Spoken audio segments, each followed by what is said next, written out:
Assalamualaikum warahmatullahi wabarakatuh.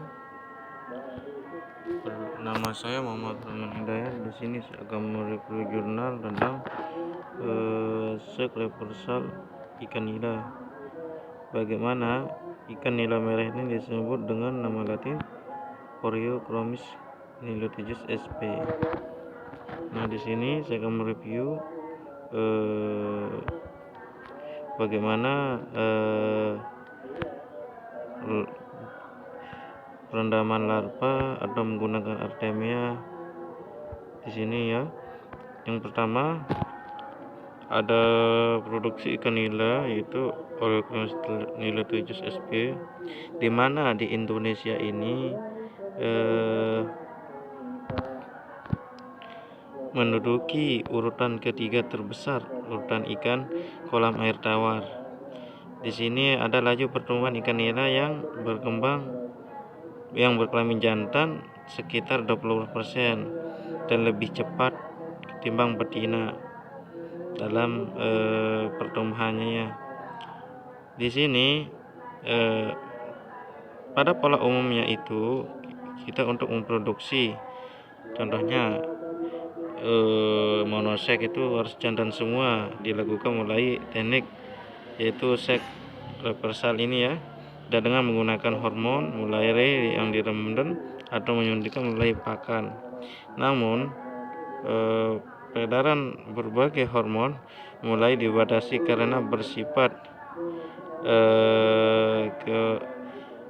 karsinogenik dan limbah seperti produksi menimbulkan lingkungan. Nah, di sini itu kenapa kita dibatasi? Karena di sini itu agar limbah-limbah tersebut tidak tercemar dan terjaga. Nah, dan di sini itu hormon-hormon tersebut pasti ada yang menimbulkan yang namanya dampak lingkungan yang negatif. Sebagai artemia merupakan bahan kimia bukan hormon yang bersifat non steroid.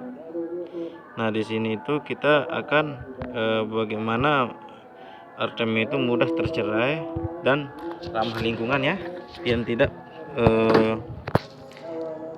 dan ramah lingkungan terhadap perairan, tidak menghambat dalam sintesis apapun di sini, atau lingkungannya bagus dan tidak tercemar, oksigennya stabil, semuanya akan stabil lah gitu di sini, sehingga akan mengakibatkan penurunan konsentrasi kalau itu yang terjadi pada estrogennya yang mempengaruhi pada tidak aktif. Nah, dari sini kita transkrip dari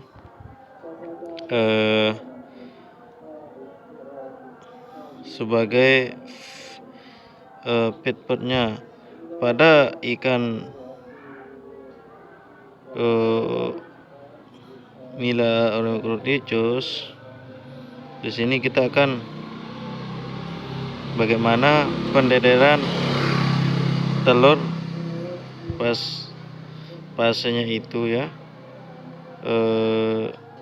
dengan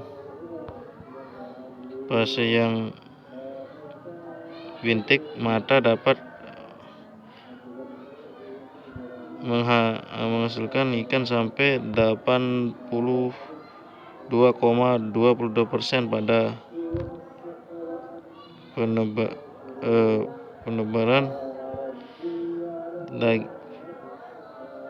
penebaran dilakukan perendaman menggunakan indikator pada larva yang umur selama 9 hari selama 10 jam.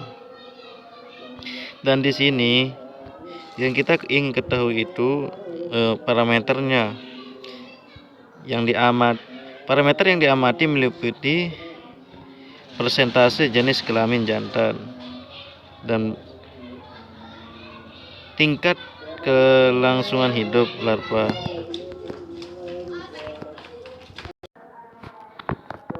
Di sini itu kita ketahui parameternya berbagai dan kelangsungan hidup terhadap larvanya yang setelah ada perendaman dan ciri-ciri morfologi ikan berbobot dan panjang itu harus kita tahu dalam penentuan jenis tersebut yang dilakukan dengan pewarnaan atau ekstorin itu pada gonad yang diceceh dan diletakkan di atas gelas objek. Nah, hasil ini menunjukkan bahwa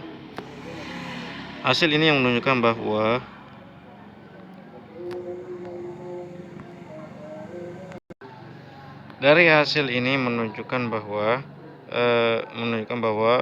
perendaman fase larva umur 9 hari selama 10 jam terbukti kurang dari efektivitas untuk menghasilkan jantan presentasi hanya mencapai 59,5% dan dosis 20 mg dari indikator yang tolak berbeda dan berpeluang menghasilkan hermafrodit. Nah, di sini itu saya akan menyimpulkan dengan semuanya, di mana seks reversat tersebut akan menghasilkan ikan nila jantan semua.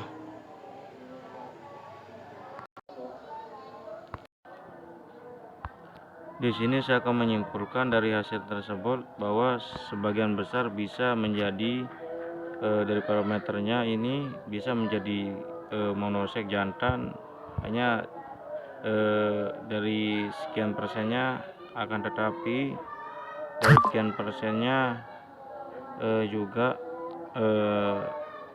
akan tidak bisa berubah. Dari kesimpulan yang saya jelaskan ini semoga bisa dimengerti. Mohon maaf bila ini banyak yang salah atau bagaimana kurang jelas, bisa ditanyakan ke saya lagi lebih dalamnya. Jangan lupa subscribe and like ya tugas saya ini. Sekian dari saya. Assalamualaikum warahmatullahi wabarakatuh.